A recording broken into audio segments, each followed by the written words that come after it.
Hey guys, how you doing? Martin Lopez here for Men's Breakthrough and the Curiosity Theory. And I was just having a conversation with Dave Gieselman, and we met yesterday, right? We met yesterday in Coaches and Consultants, right? That's right. Okay, we met in a provisors group, and so he does breath work, and I'm going to be doing a retreat, and I'm looking for someone to do breath work. So I started talking to Dave just a few minutes ago, and I'm like, dude, I'm gonna tell all my friends like about this conversation. So rather than tell all my friends about this conversation, let's just get Dave on a stream, and then Dave and I are gonna have a conversation. You guys can all hang out and listen, and then if you want to reach out to him, which I think you're gonna want to, please do that. So we'll have all the information in the description, but I'll put it in later. Cool, Dave. So wow. So I've been doing Wim Hof work on and off for probably 4 years or so. So tell us what Wim Hof work is, or tell us what breath work is. Really, that probably we should go there. So breath work, in its most simple, breath work is focused, intentional breathing to bring about a specific outcome. And there are lots of different specific outcomes you could be looking for. You could want to change your state, drop out of like your fight or flight. You could go to sleep. You could wake up. There are lots of different ways that you could use breath work, but it's basically intentionally changing the way you breathe to affect a specific particular outcome. Wim Hof is that, for those of you who don't know, Wim Hof is that Dutch guy who breathes in and out and then holds his breath forever, and then goes swimming in the Arctic Ocean and climbs Mount Everest. Yeah, goes to Mount Everest in his underwear. He does all kinds of like crazy extreme stuff.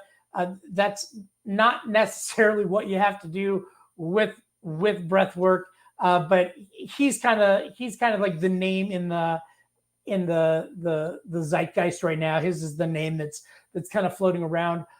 My brand of breath work is very similar to his, and as a matter of fact, I do Wim Hof almost every day. I think it's a great type of breath work. Mine is a little bit different. He and I have different goals. He wants you to jump in an ice bath.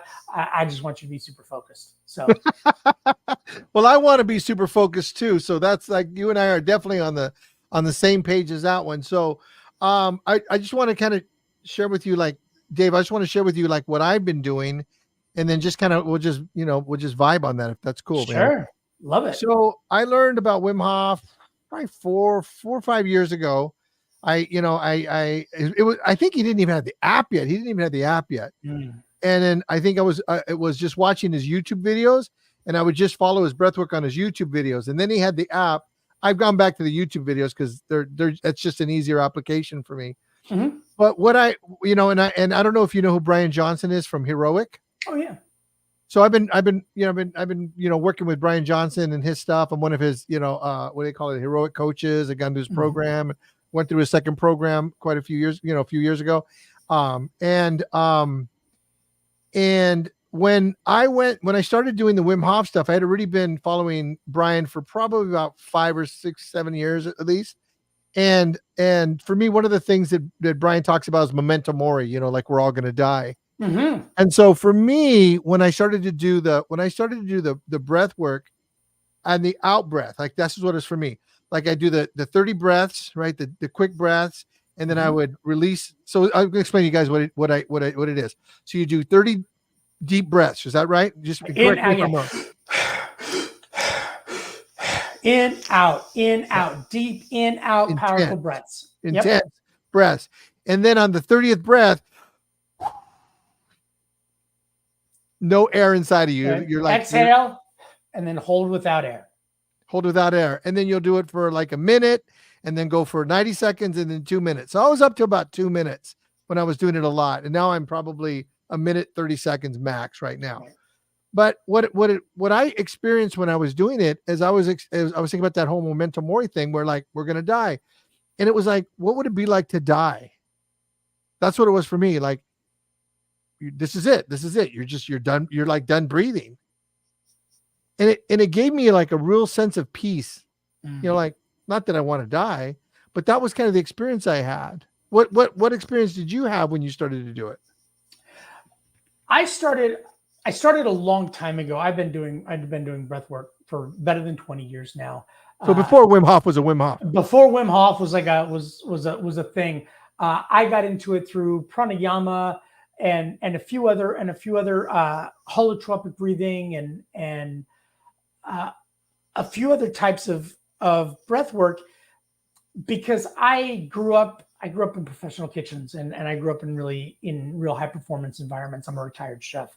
And that's really what it was, is I got tired of the drinking and the drugging to try to, manage my nervous system and try to regulate. And I just went diving into neuroscience, flow states, breath work, mindfulness, meditation, and really sort of doing the internal work so that I could be solid, so that my external could be solid, right? So I could be focused, I could be energized, and I wasn't on this like weird caffeine yo-yo. So I've been doing it for a long time, and my experience with it has been very wild. And so I've breathed myself into various, meditative states. I've breathed myself into very calm states. I've done a lot with it.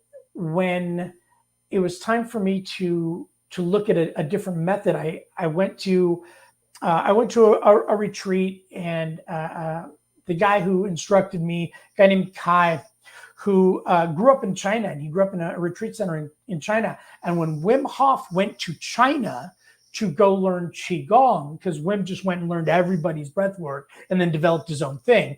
When he went to China to learn Qigong, the guy who taught me breath work was the guy who taught Wim Hof, one of the people who taught Wim Hof Qigong. And so he's got like pictures of him and all these monks like doing Tai Chi in the snow in China and crazy shit. Like it's, and so he's now in the States, and he taught me breath alchemy, which is his modality. Kai Van Bodie is the guy who taught me, and he does a lot of work in the men's space, and he's a great guy. I have nothing but respect and love for him. Yeah. And he taught me how to facilitate breath work, and we worked together for a long time, and it was great. And then I ended up developing over the last several years my own modality, because I go diving into the neuroscience. I go diving into flow states. They're really important to me in the way that I work and in what is interesting to me. And so flow state, when I talk about flow state, I mean we're turning off the prefrontal cortex, the front part of your brain.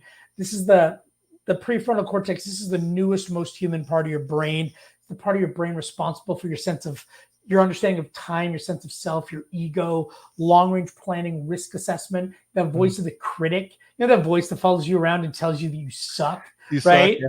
I got one of those. Yeah, no, the part of your brain that when you're scrolling Instagram compares your life to everybody else's life, generally unfavorably, right? Yeah. You suck, you're terrible. Look at these guys crushing it, and you're just sucking it, right? And so right. We're turning that part of the brain off, and you're going into a state called transient hypofrontality. Academics call it flow state. Humans have been putting themselves in this state, this cognitive state. It's an altered state of consciousness since the dawn of time. Humans have always been doing it, and we've been doing it. Look, it's what runners call runner's high. It's what extreme sports athletes call the zone, right? Surfers, snowboarders, free solo climbers, all these guys, we think they're chasing adrenaline. They're not. They're chasing transient hypofrontality. They're chasing flow state, right? And it's what musicians call being in the groove. When you're so focused on something, you lose track of time, your ego falls away, and you're just like in this thing. And so the breath work that I do is specifically designed to put you in that space. And when you are in that space and you're laying down and you're breathing, your mind and your body are processing information at about 100 times their normal rate. It is a very special cognitive state, and you end up a lot of times having these huge like emotional releases. Guys cry, women cry. I get these huge bursts of laughter. People enter these like inspired states. like the thing at their job that they've been Rubik's cubing on in their brain for like 3 weeks or 3 months or 3 years, suddenly kind of like Minority Reports out in front of them, and they're like, oh shit, like I see, like like I get it. Here's the answer. And Yeah. so you get like this huge burst of productivity and creativity, which is why it's important to me, right? Which is why it's valuable to me as a flow state coach who teaches people how to find like this state in their work, in their home, in their private lives, in their place of enjoyment, because it's a very fulfilling kind of state to hit, and you can get a lot done and you can really enjoy a lot in it. And is it kind of like, like meditation's great. I'm sure you meditate. I meditate every day. Totally. And that has a lot of benefits. And then there's so many other things that you can do, it's like kind of like reprogramming your brain, like affirmations, incantations, all those other things. You can put them in, and then guided meditations. And there's just like all these different things that we can do. Right. And then you have what you do, like this whole other modality. But I find when I do breath work, like it just like meditation affects everything, breath work affects everything, but it's not like meditation, and it's not like other things. It's completely separate, and it has this such a profound effect. Like on me, it does. The closest thing to it is like surfing, right? Like if it, I mean, really, I mean, for your guys who are surfers, that place where you're in when you're on the wave, when you're in the wave, and your body is going and the wave is crashing, and you're just in that zone. That's where you go in the breath. The reason, like, look, humans have been meditating themselves into flow state for eons. We've been oming and chanting and surfing and running and all these these things. The reason I like the breath is it's simply the most efficient way to do it. It puts you in flow state very, very quickly, and you don't need anything. You don't need a surfboard. You don't need a body of water. You don't need a whole bunch of time to do it. You can be anywhere. You can do it. So you don't need like an intervention. I don't need the pill in my pocket. I don't need the app and make sure that I have all the stuff. I don't need any equipment. I can stop and I can breathe anytime. And it's great for people who are like, I can't meditate. I don't know how to meditate. I'm not very good at it. My mind's all over the place. This is like meditating on steroids. And it's great for people with very busy minds because it gives you something to do. I'm guiding you. I'm telling you how to breathe. I'm giving you things to think about while you're in this state. So there's a lot going on. It's a completely immersive experience. And when you're doing this, if you're not a good meditator, you say because I don't just sit and I close my eyes and I'm all over the place. Yeah. This is an active thing that you can do that will get you to the same place the meditation gets you. It will get you to the same freedom, the same sort of release of thought, untangling of energy, untangling of emotion and all the garbage that we carry with us. And we can kind of untangle it and begin to let it go. Yeah. But in an active way. So you're not like trying to close your eyes and cross your eyes and focus on your nose. And am I breathing? Am I doing? Yeah. Forget it, man. Forget it. So so there's that whole thing that Wim Hof talks about. And I know that Stephen Kotler talks about it, the whole brown fat thing. Yeah. Like talk, what's your take on that? What is it and what's your take on it? Brown fat and Stephen Kotler, and I'm a protege of Stephen Kotler. I've been through the Zero to Dangerous, and I'm a big Stephen Kotler fan. Stealing Fire, guys, if you haven't read it, read Stealing Fire. Don't mess with that thing if you don't need a new addiction, though. So that's all I'm saying. Yeah. So the brown fat, the breath work, I have not seen anything that connects necessarily like intense breath work to the brown fat. The brown fat gets affected when you ice bath, right? Okay. When you get into the ice bath, it decreases your brown fat. Okay. And that's the ice bath does that intentional cold exposure. And by the way, 11 minutes a week of like cumulative. So like 2 minutes here, 2 minutes here, 2 minutes here, 2 minutes here, like 11 minutes Oh, really? combined cold intentional cold exposure. I was just listening to Andrew Huberman talk about this. Yeah, he Uh, talks a lot about it. Yeah. 11 minutes combined of deliberate cold exposure has has huge benefits. I haven't seen anything. I haven't seen anything supported that supports a direct effect of brown fat with breath work alone, but breath work enables you to, when you get into those ice baths, that direct cold exposure, the breath work is how you like catch your breath and you don't jump right out immediately. Yeah. Yeah. Even to me, it brings me like this balance. It's crazy to say, like the Wim Hof stuff, and then the cold and cold showers bring me Mm-hmm. balance in crisis. It's kind of like chaos. It brings me balance in chaos. Like I can manage chaos. I can manage what I can, and it's just my emotions are completely different. Like I can like see my emotions like going. I'm a very emotional person, like, Mm-hmm. and so like I've become less emotional. It's not. Let me say that differently. I've become less controlled by my emotions, Yes. and I've learned What? to, and as a result, I've learned to experience my emotions. So if I'm experiencing like a sadness about something, I can experience the sadness. I'm just not taken away by it. I'm not dominated by it as much, or at the level I Mm. used to be. The way I describe that is I describe it as standing behind the waterfall, right? So I can watch my emotions, I can Hmm. observe my emotions, I Yeah. can feel my emotions without getting exactly what you said, washed away by them. So I can observe my emotions and not be the feeler of my emotions. I can observe my thoughts and not be the thinker of my thoughts. So it gives me a way to separate myself and observe what I'm feeling, observe what I'm thinking, without being caught up in thinking the thoughts or feeling those emotions.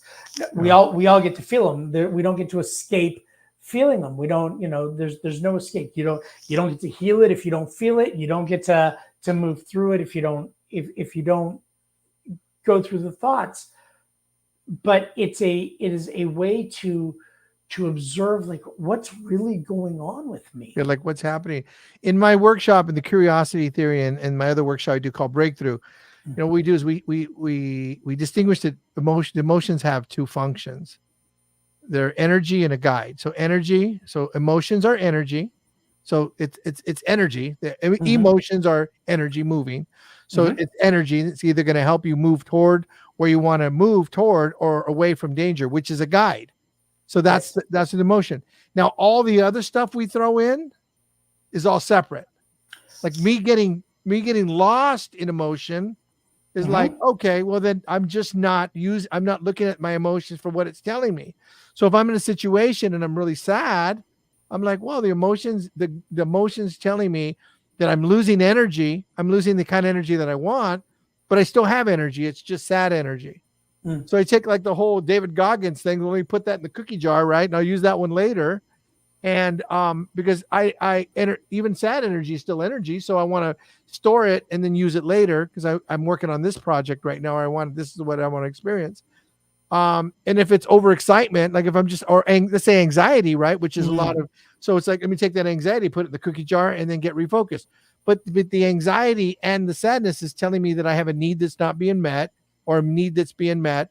And then it's also telling me, like, so then I look at it and I go, well, what does this tell me? Like, where is it I'm trying to get to, that this emotion is telling me I'm either moving toward or I'm moving away from? Mm. And to me, that's the indicator. Like emotions are an indicator. It's an internal indicator. Now we can say, well, emotions are telling me like I love you. Well, they can tell you that too. Right. They can, sure, that's great. That's really cool.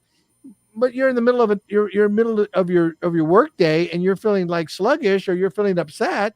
Okay, we're not doing love here. We're just, the indicator is like maybe something that you're up to is not moving in the direction you want to move it. So rather than get caught up in the emotion, you can identify the emotion, and his emotion is telling me that, as a guide, it's telling me I'm not going in the direction I want to go, or this conversation is not going, or this not going in the direction, or the transaction is not going in the direction. Right. Oh, that's information. I need to know that information, right? No, exactly. And then Exactly. in my ability, real quick, and then my ability to recover because I did the breath work is my ability to say, let me put that in the cookie jar.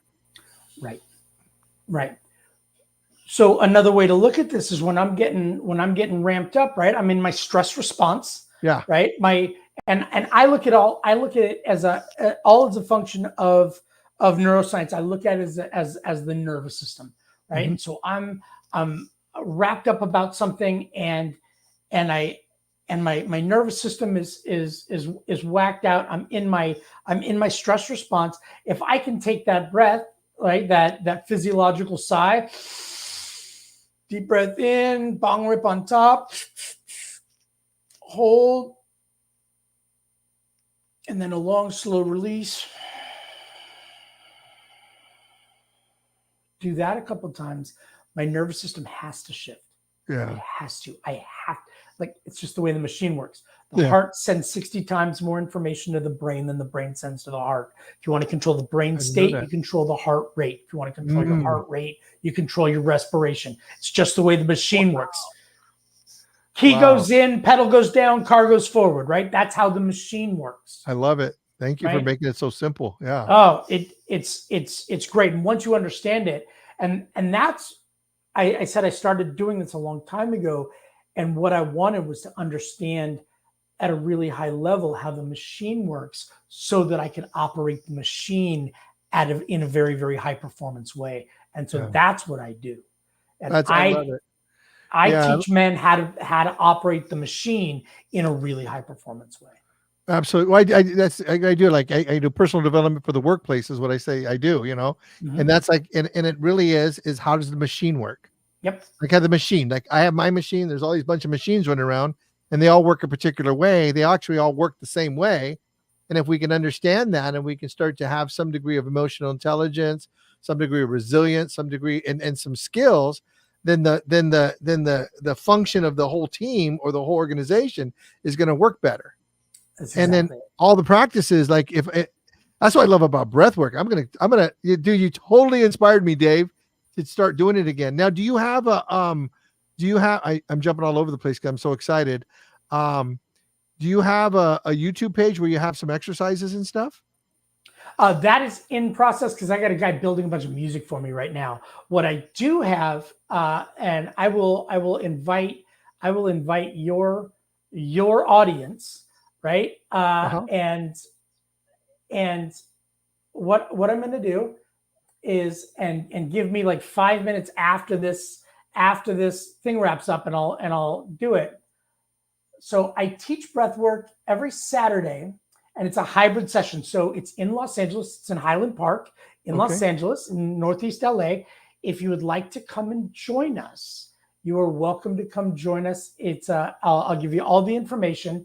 And for your audience, so who we stream this to, I will give you a discount code to come and try it for free. And you can join live or virtually. Try, like, if because I know you're down in San Diego area, right? I'll be in LA actually on the 9th. I think I'll be in the morning of the 9th. So I'll come over. If you want to come do it on the 9th, I'm actually taking off after that. I'm teaching breathwork in Bali for the rest of March and into April. Oh, cool. So I'm going down to Bali to teach breathwork down there, and I'll be gone a month. But we're here the 2nd and the 9th. And so if you guys want to join me, right, join me the 2nd and the 9th. And what I will do is I will, and you guys can join me when you come back. And what I'll do is I'll send you all the info, how to sign up for virtual, how to sign up for the live. And if you guys want to see what this is about, see what I do, then come join me. It's so difficult if you don't have context for not only what breathwork is, but what like intense flow state breathwork is. Then me and Martine can have all these kind of cool conversations, and we're never going to describe Yeah, adequately. you never can. We're never going to get there. I tell people, don't tell people about this. Just bring them, because you cannot describe, guys. You're going to breathe your ass off for about 50 minutes. You're going to get high as hell. You're going to go to damn Mars. And in that process, you may experience a huge emotional release that most of us have been needing for years, if not decades, gentlemen, right? You are likely to experience a huge burst of creativity, productivity, inspiration. You are likely to experience a huge burst of like the sense of well-being that will last for days. Yeah. Right? You know, what I noticed is it's like a direct effect. Like breath work is a direct effect on your life. Like it's like literally, I would say almost tangible. Like it's measurable. Like it's measurable. Like for when I meditate, and I meditate every morning. I get up at 4:00 and I'll meditate from 4 to usually like 5:30. So I do that, and I love doing it. And I stopped doing my breath work. I'm going to start tomorrow. So, but the problem doing breath work at 4:00 in the morning, you're like, all right, I'm like, I'm up. You know, you're just like, you want to go out and go do something. So, so the thing about meditation is meditation kind of gives me an even keel. Like it allows me to be even throughout my day. That's what it does. Breath work gives me like the energy to like sustain myself. Like I can be even keel, but I can go, but I'm going to operate it like at a higher level. Is that a good description? Yeah, because there's lots of different types of breath work. And when I do a breath work workshop, we talk about the 3 different types of breath work that we do. Is we talk about water breath work, coffee breath work, and whiskey breath work. Right? Water's the stuff you can do all day, any day, driving, walking, sitting at your desk, in a meeting. You know, types of breathing that you can do that are going to raise your energy level. They're going to ground you. They're going to make you focused and make you present.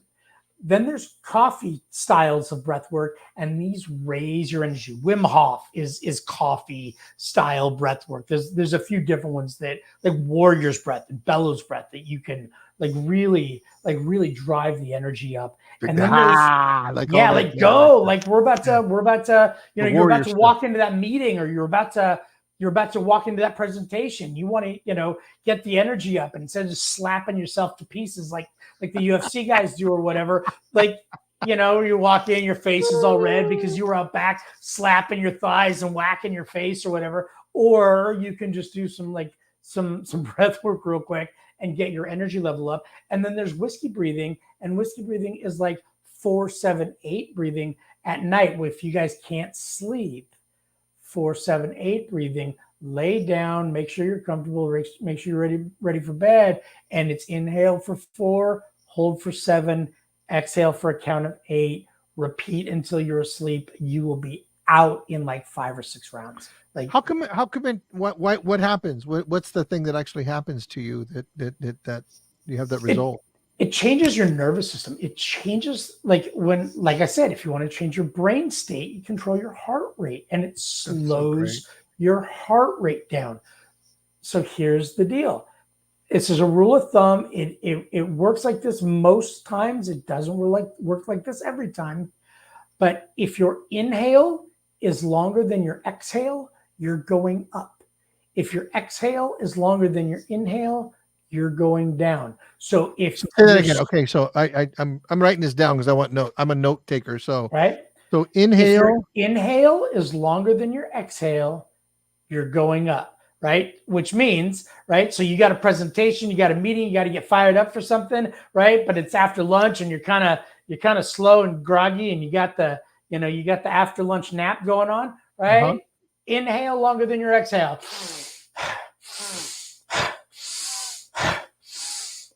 Right? Inhale longer than your exhale. You're driving your nervous system up. You're driving yourself into your sympathetic nervous system. If you want to calm down, right? If you're stressed out, or if you want to go to sleep, exhale is longer than your inhale. So I'm not even doing it. I'm watching you do it. I'm already calming down. Right? So long, slow exhale is going down. a long inhale, you're going up, you're driving the energy level up, right? And Cool. so it's just a rule of thumb, right? But it works, right? And so there's lots of different ways that you can do it. And you say you do Wim Hof in the morning and then you meditate later, you meditate and then you do Wim Hof. So the deal is in the morning, your brain will chase the first squirt of dopamine that you give it every morning. It will chase it all day. All day long, it will chase that. Whoa. Say that's I was reading a comment and I heard what you said, and that's like phew. So say that again for me, please. Your brain will chase the first squirt of dopamine it gets all day. Right. And I'll give you an example of this. Wow. Right. So you wake up and you're groggy and you roll over and you grab that phone, right? And what do? News, social media, porn, whatever it is. I got no judgment. We all like whatever it is, People do what whatever, they do. People do whatever what they your do. thumb goes to, right? Right? You're going to spend the rest of it because all those things are designed to squirt dopamine into your brain, Yeah. right?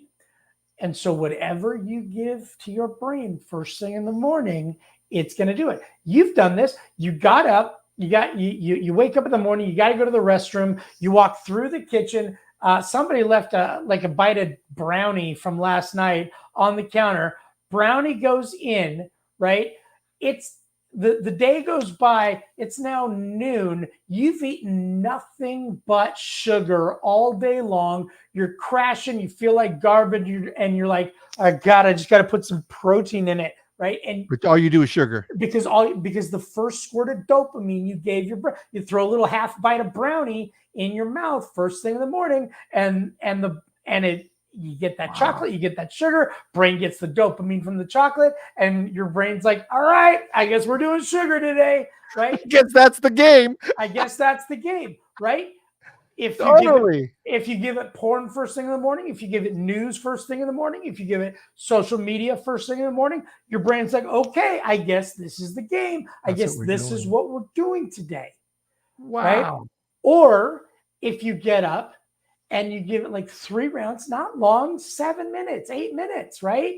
You get up and you give it 3 rounds of Wim Hof breathing and then 10 minutes of meditation. You just gave your brain dopamine, then followed it up with some serotonin. You said that it keeps you level all day. It's because that's what you just did. And your brain is now seeking level, stable, sane energy all day. I have read, I don't know, 200-300 books, just maybe 200 books in the last 5 years. I have not heard of a single person say that. Got Stephen Kotler. I've read 3 of Stephen Kotler's books. I read, Andrew, what's his name? Huberman. Huberman, yeah, and it's like, and I haven't heard that. That's awesome. I learned that from Andrew. Andrew Huberman. Okay. The first squirt of dopamine you give your brain, it's going to chase that all day. And sleep, we know, is the reset, right? The circadian reset. So when you sleep, so I'm gonna give you this, and I charge guys an arm and a leg for this, but I'm gonna give you this because I love this, right? And for men especially, right? For men, like, it's so needed.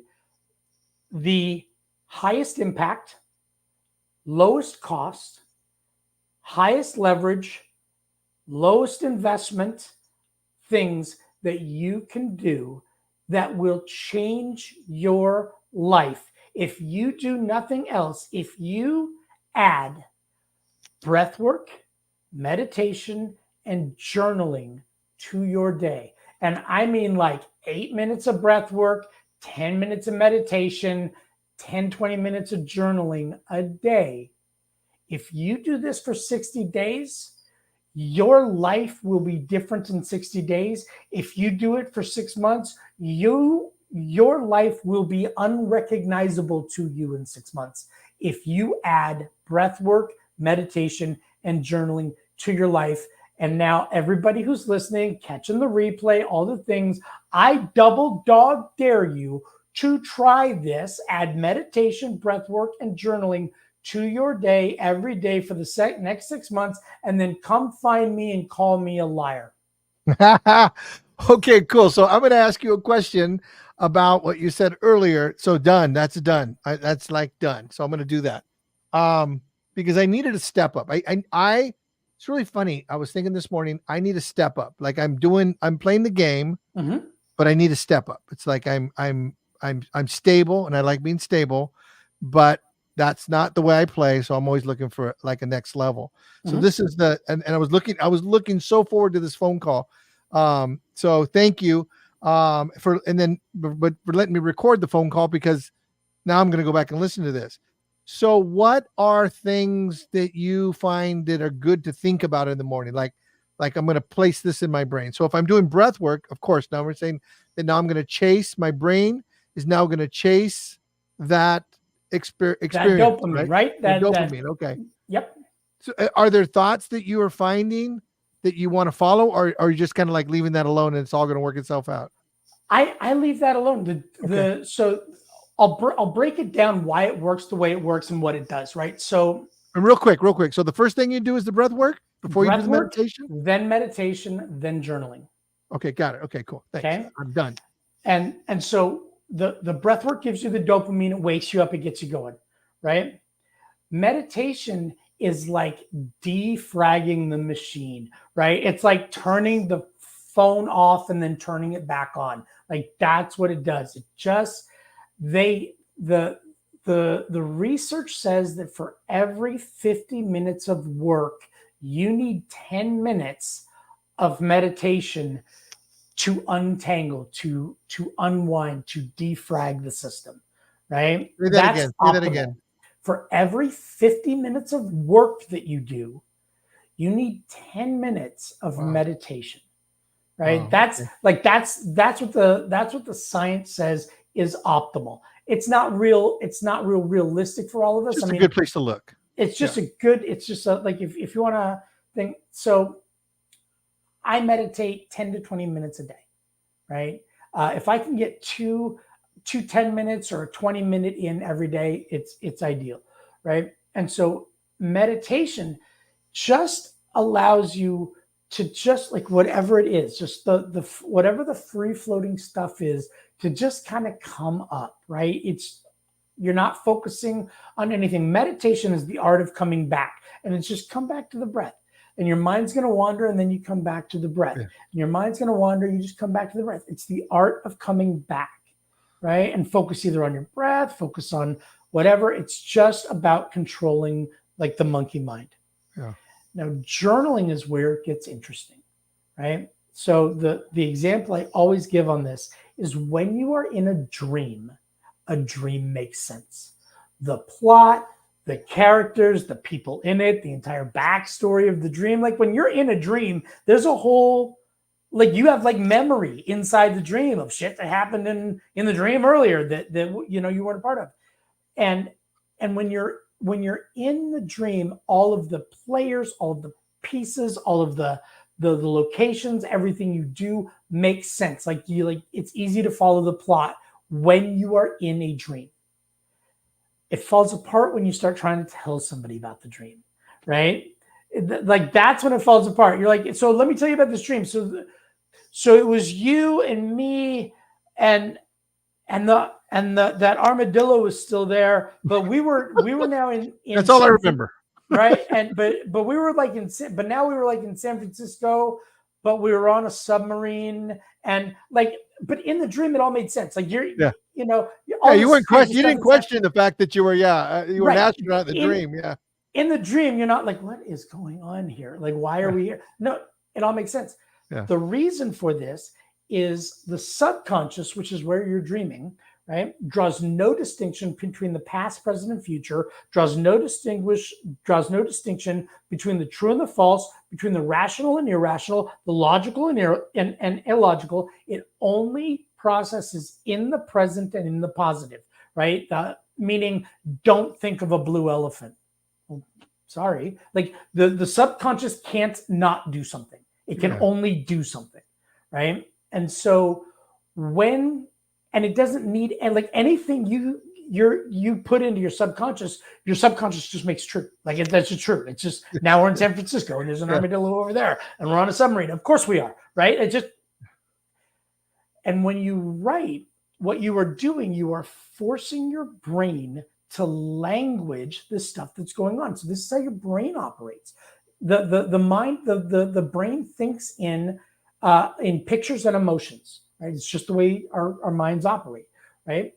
And once we begin to force our brains to language, right, which means now put into a logical sequence of words, the things that we are thinking, now we have to run it through like logical inquiry, realistic inquiry. Now it has to make sense. And so when you're writing, when you're journaling, what you are doing is you are like spitting out all this nonsense. And as soon as you write it, you're like, oh, I'm just writing. And so we ask ourselves questions, right? We in journal, what are you really afraid of? So if I've been like anxious and antsy the last few days, what are you actually afraid of? And write the question at the top, and then let your brain just start answering. What am I actually afraid of right now?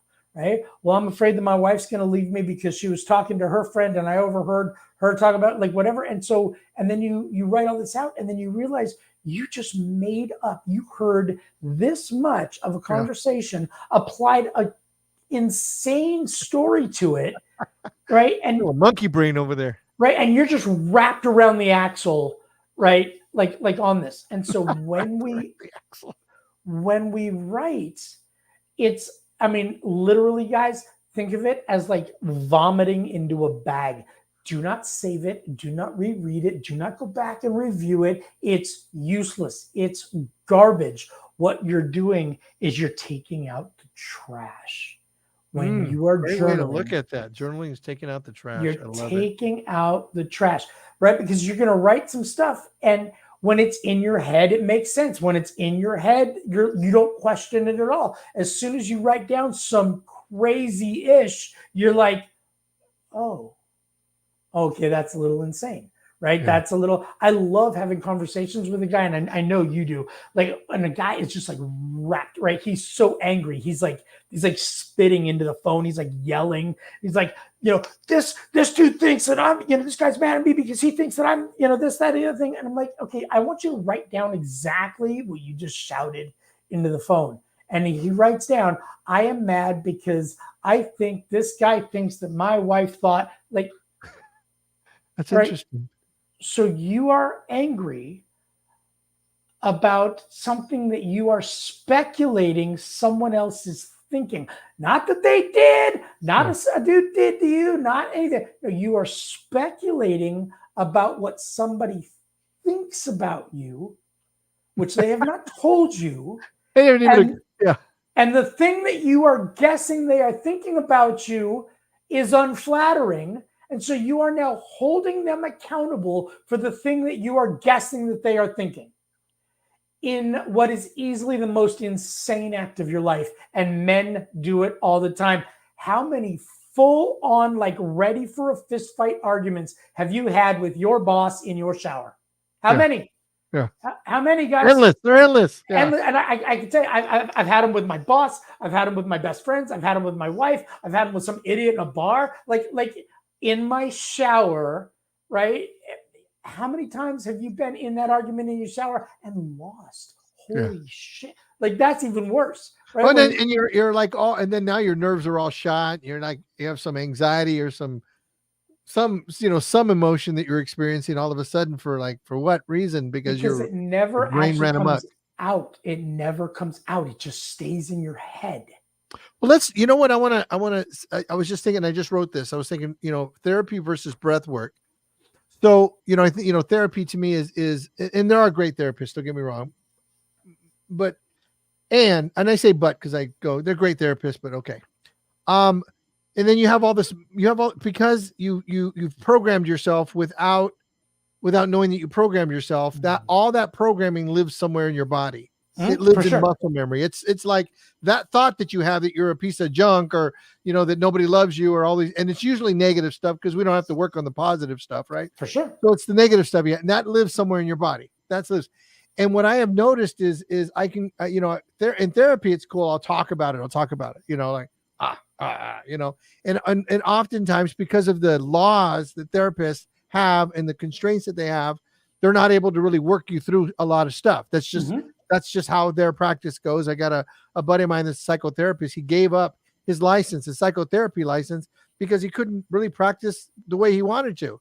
Yep. Because he's limited, and there's countless therapists that I've talked to. They're like, I gave up my license as a MFT or whatever because I couldn't really give the support that I really needed to. So that being said, so that's that. And then, so what is it you're trying to do when you go to therapy? What is it you're trying to do when you're having deep conversations? You're trying to relieve yourself of something that seems to be living inside of you, that is living inside of you, for lack of a better word, and probably actually is living inside of you. Breath work, to me, one of the things that I've gotten out of doing breath work and the meditation and all that is that there were things that seemed to be living inside of me and they were gone. They were able to be released, and I didn't even have to work on them. It was the breath work. It was the breath work that released it. It was kind of like, I shake it up. The flow state. When you do the breath work, it's the flow state. Flow state is like roto-rooter for that stuff. Because you've been doing breath work, and then all of a sudden you got tears coming down. Yeah. You don't know where it comes from. Because when you are in flow state, when you're in transient hypofrontality, like I said, your body and your mind are processing information about 100 times their normal rate. So you can move through a bunch of that stuff way, way faster than you can in talk therapy. I will say this, and it's really important that I say this. Therapy is great. If you've got a great therapist, therapy is great. I am the product of great therapy. I am a believer in therapy. Breathwork, all of these other methods are an incredible adjunct to therapy. Okay. For a lot of the reasons that you said, therapists are limited. Therapists, there's a lot they can't do. The breath work is a really great tool that allows you to process, to process at a really high rate of speed.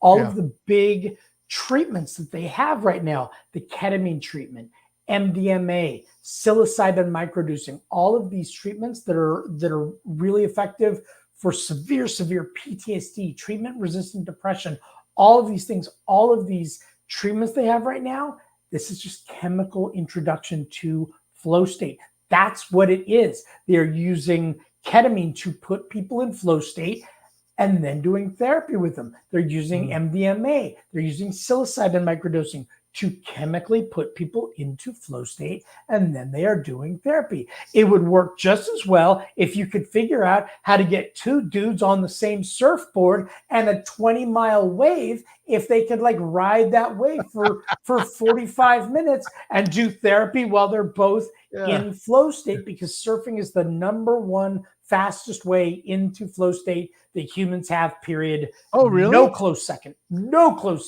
Like snowboarding is as close as it comes. Surfing is there's about 22 different flow triggers. Once you line up between 3 and 7 of them, humans drop in. Like it's just the way it works. You've read Stephen Kotler, this is the way it works, right? So there are about 22 different flow triggers. Once you line up between 3 and 7 of them, humans drop in. Limitless flow breath work, I think, has 11. What do you mean humans drop in? What does that mean? Humans drop in. We drop into flow state. Okay, human beings drop into flow state once you line up between 3 and 7 flow state triggers. It's just our DNA, our genes, our physiology is designed to do that, to access flow state when these certain triggers, when we start crossing these thresholds, right? Surfing is the number one, the best way to enter flow state. It's just got so many of the flow triggers built into what it is. There's a sense of control, there's a sense of risk, there's complete embodiment, there's complete focus. Like there's so many things. There's a skills challenge balance. There's all kinds of things that surfing is kind of built of that it's just simply the fastest way to access flow state. Why are surfers the happiest people on earth? They are. I They're don't also know. cool. Yeah. I don't know. Maybe why are they the chillest, happiest, most tight knit community you've ever seen? Because they are in individual flow and group flow for an hour a day, almost every single day. Surfers don't take time off, don't take days off from surfing because it's raining or anything else. They just put on a thicker wetsuit and go, right? Yeah. So surfers surf almost every day. The ones who live near the water, surfers surf almost every single day. They surf 3 to 5 times a week. Why are surfers the happiest people in the world? Because they spend so much time in flow state, right? Interesting. And if we could put two dudes on the same surfboard and get them into that flow state and get them on a 20-mile wave, surfing and therapy would be the best thing there is. They're using surfing right now for like you've seen the veterans coming back, severe PTSD, and they're putting guys on surfboards and they are having amazing recoveries. Brazilian jiu-jitsu, same way, hyper focused, deep embodiment. There's a risk factor. There's a skills challenge balance. Put guys in Brazilian jiu-jitsu, all of a sudden they're not worried about getting really deuced up. Nobody's punching them in the face, right? But they get that sort of aggressive thing going on, and guys are having huge recoveries from very, very severe PTSD. We're watching science right now. We're watching the neuroscience. We're watching Western medicine right now, like tick off all the boxes. Everything Eastern medicine has been saying for millennia, they're now able to measure in neuroscience. And they're like, yeah, it does this, it does this, it does this. Here's where we measure that. Here's where we put somebody into an fMRI machine and measure this thing that the Taoists have been telling us for millennia. Oh, right? yeah. 100%. So right now, the Venn diagram overlap of ancient wisdom tradition and neuroscience right now, it is so exciting. It is an incredible time for this type of work. I wonder if I can go grab this. No, it won't let me get the desktop. Okay, it won't let me do it. Because I was looking at the flow triggers and all that, passion, purpose, curiosity, all of it. autonomy, complete concentration, immediate feedback, clear goals. There's just a whole bunch. Yeah, there's a whole ton of them. Okay, cool. So, a couple things. And I'll talk to you off camera on this one.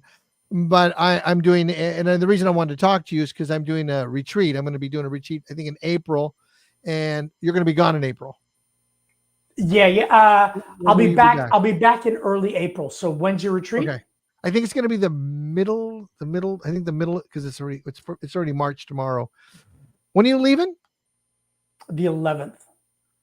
Yeah, I'm not going to be able to pull it off of that. And okay, so I think it's going to be like the middle of April then. And then, so we're doing a retreat. Okay, so, and then on the retreat, it's going to be a 2-day retreat. And then I want to do breath work in it as well. Are you San Diego area? Yeah, we're going to do it in Temecula though. We got a big house in Temecula. I'll come. Yeah. Cool. I'll come. Cool. Yeah. So I'd love to get you to I want to talk to you about doing the trainings. I want to do breath work.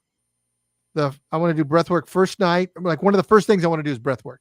Like, seriously, one of the first things I want to do breath work. We're going to do journaling. We're definitely going to do meditation. We're going to do some other fun stuff.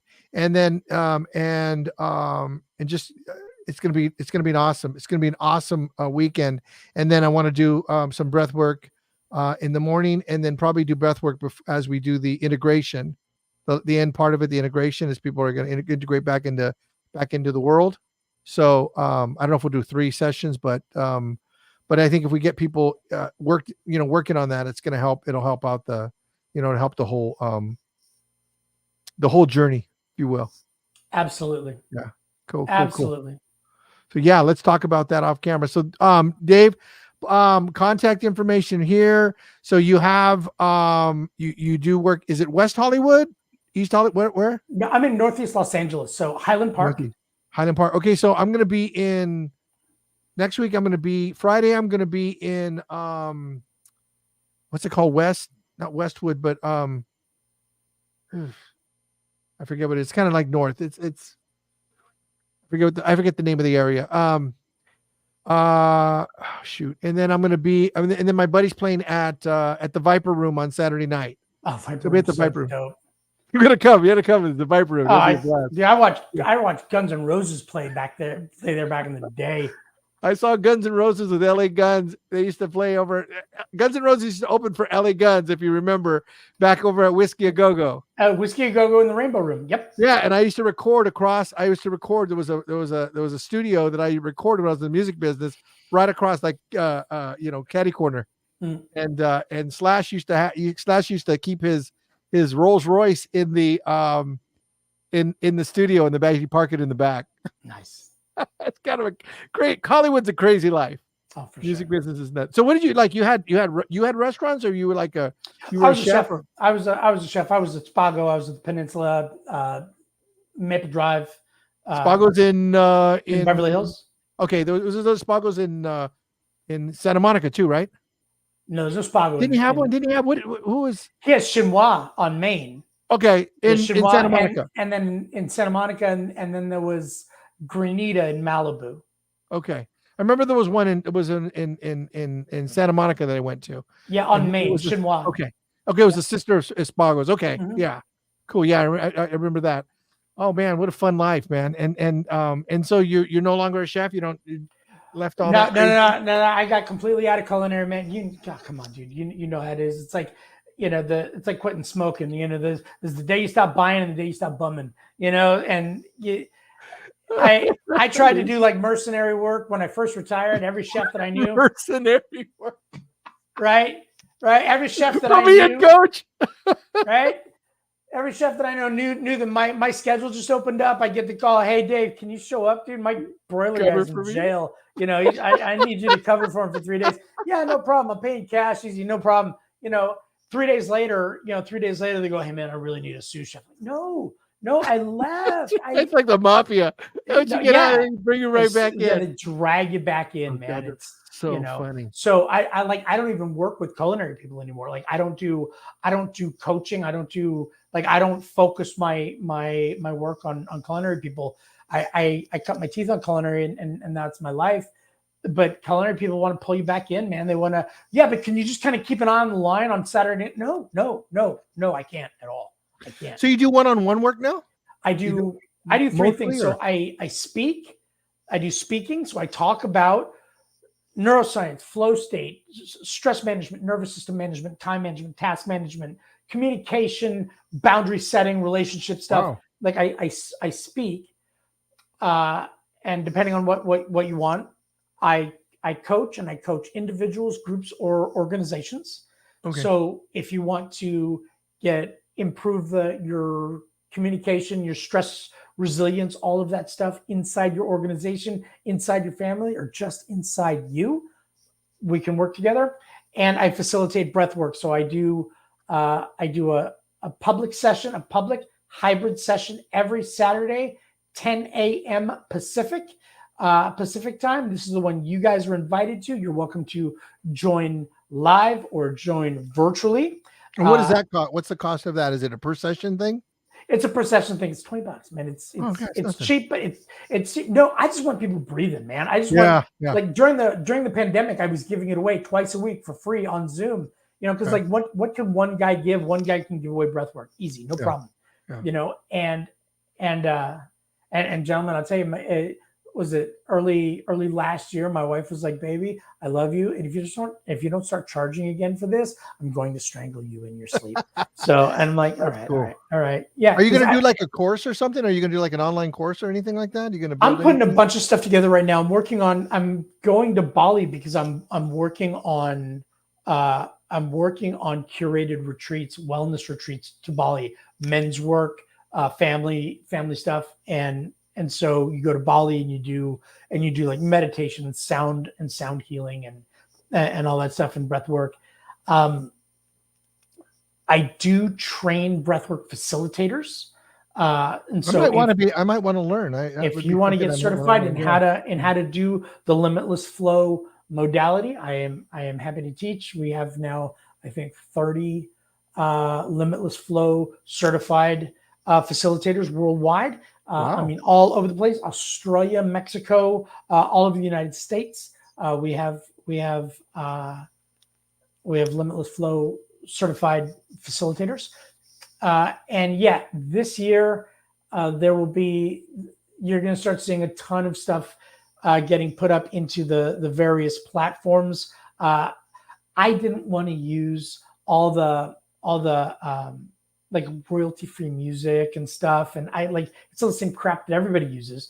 Yeah. So I am talking to a guy who scores like Marvel movies No kidding. and yeah, no, he's a motion picture and video game musical scorer, and I Wow. got him scoring the music for Limitless Flow and for all of my recordings. So I've been slow to kind of put that stuff up because I want my own stuff, right? Yeah. I don't want to use the same crap that everybody's using.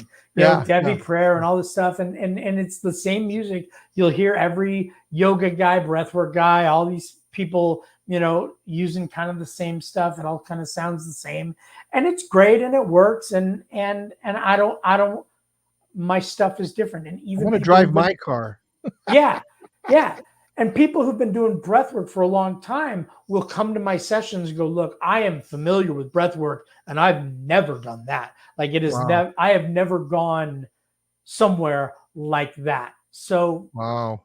it's a really good it's a really good session, and I put in the chat. There's ways to connect with me. Come try it, man. Yeah, I'll be there. I think I'll Come be there find out. Saturday. But next Saturday for sure. Yeah. What Yeah, time? next What Saturday, time is it? Pacific 10 time. a.m. Pacific. Okay. 10 a.m. Pacific.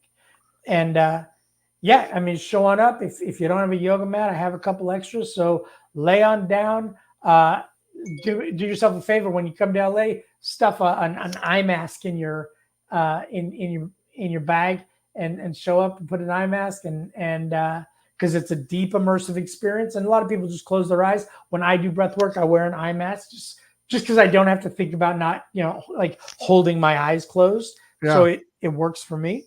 But show on up. Follow the links. Martine's going to put up some links and some discount codes. Yeah. Put Send it me all all that up. stuff, Dave.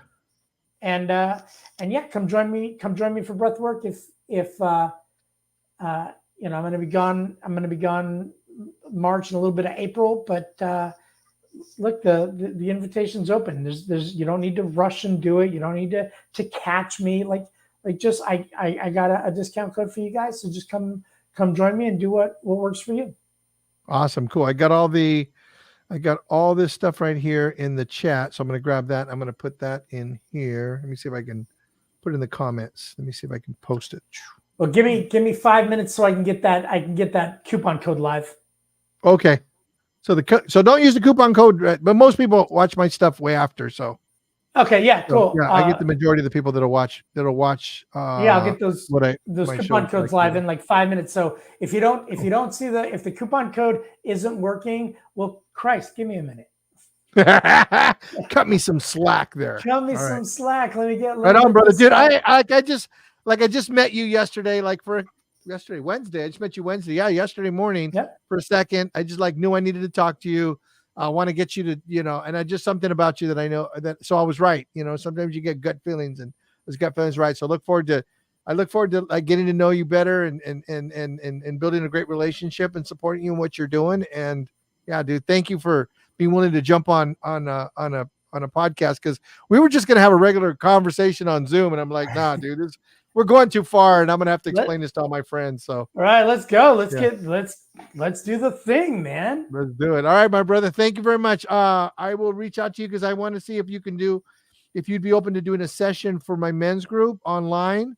I do a men's group every other Tuesday, 100%. And I'd love to have you come in and have all the guys do that. That'd be really cool. I would love to. It would be an absolute honor. Cool. I'll talk to you about that later. Thanks, my man. All right, dude. Thanks everybody for hanging out.